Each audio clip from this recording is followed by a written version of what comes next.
Okay.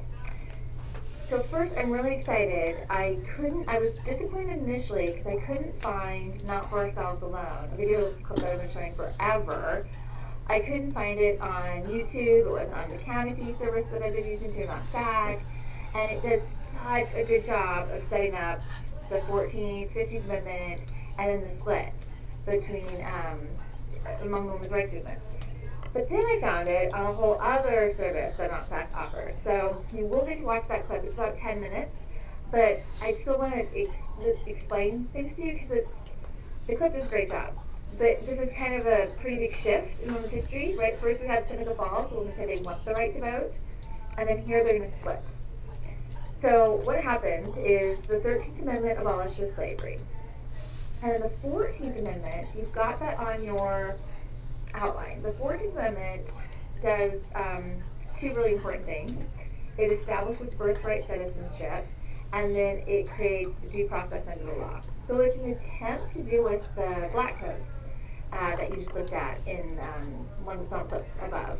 But it doesn't have really a lot of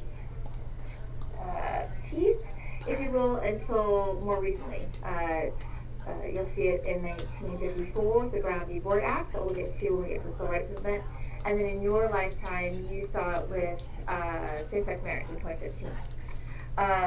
So again, its intended purpose doesn't really get used in the 19th century, but it's a good thing to have it. What we're interested in, though, for women's history is the second section of the 14th Amendment. Because the second section of the 14th Amendment says that if states are restricting the right of people to vote, although we'll look at the wording closely, it doesn't say people, if they're restricting people to vote, the number of people that they restrict voting, they'll have that reduction in Congress, okay? So that's kind of translating Section 2 for you, but what's really important about Section 2 is it connects voting with being a man. So it's the first time the Constitution has connected voting and being a man. And so women in the women's rights movement are like, whoa, something just happened. They see kind of red flags coming up. And the clip will talk about this. Women start right from 14th Amendment saying, wait, what's going on? Then when the 15th Amendment is passed, the 15th Amendment says that you cannot restrict someone's right from voting on the basis of race, color, or previous servitude, but it does not include sex. And so this will split the women's rights movement. Now, to be fair, black men really won't have access to the vote because Southerners will come up with all sorts of loopholes to circumvent this. One of those is the literacy test that I've got in the module. But as women at the time know, black men got the right to vote, and they didn't, if you're going to open up the franchise, just open it up to everybody. And so what happens is some women say, you know what, it's okay, baby steps. Black men can get the right to vote, and then we'll work towards giving everyone the right to vote. That group of women organized into an organization called the American Women's Suffrage Association, the AWSA, the American Women's Suffrage Association.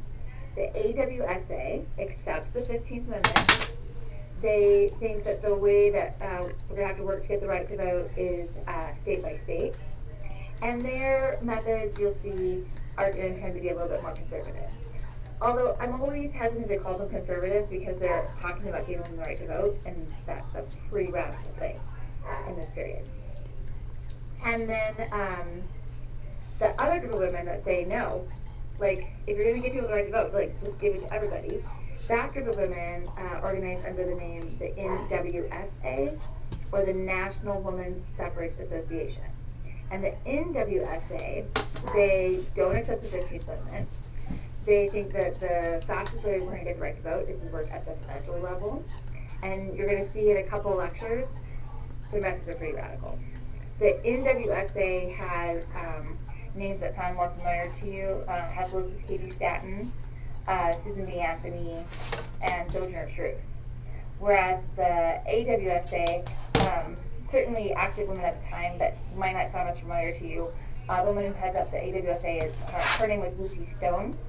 And one of the things that she did is she when she got married, she insisted on keeping her maiden name. And so women who followed her model, women who followed her plan of not taking their husband's name, they find themselves Lucy Stoners, which kind of has a little bit maybe different connotations today.